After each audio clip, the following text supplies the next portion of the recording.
లక్ష్మి, ఇదేంటి washing machine ఉండగా చేత్తో ఉతుకుతున్నావు?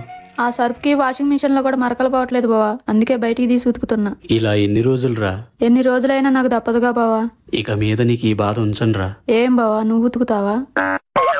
హాయ్ అండి, పీజీఆర్ లిక్విడ్ తో మేము సరికొత్త వాషింగ్ అయితే ప్రారంభిస్తున్నాము. ఎందుకంటే దీని గురించి నేను అనేక మందిని అడిగి తెలుసుకున్నాకే ఈ పీజీఆర్ లిక్విడ్ ని ఆర్డర్ చేశాను. 2 మూతల లిక్విడ్ తోనే మన బట్టలు తలతలా మెరవడంతో పాటు మంచి సువాసన కూడా వెదజల్లుతాయి. ఇక అసలు విషయం ఏమిటంటే వీళ్ళు ఈ దసరాకి యమ క్రేజీ ఆఫర్స్ అయితే ప్రవేశపెట్టారు. అవేంటో చెప్తా చూడండి. First prize 5 grams gold coin, second prize 43 inches smart LED TV and third prize వచ్చేసి బ్రాండెడ్ వాషింగ్ మిషన్ అయితే ఇస్తున్నారు. ఈ నవంబర్ 15th కి లక్కీ డ్రా విన్నర్స్ అయితే అనౌన్స్ చేస్తారు. ఇది ఓన్లీ పీజీఆర్ లిక్విడ్ detergent.com లో మాత్రమే అవైలబుల్ లో ఉంటుంది. ఇందులో ప్రీపెయిడ్ మాత్రమే ఉంటుంది. ఇండియా మొత్తంగా కొన్ని లక్షల మంది అయితే ఈ పీజీఆర్ లిక్విడ్ ను వాడుతున్నారు. ఈ 5 లీటర్ క్యాన్ వచ్చేసి జస్ట్ 699 రూపాయలు మాత్రమే.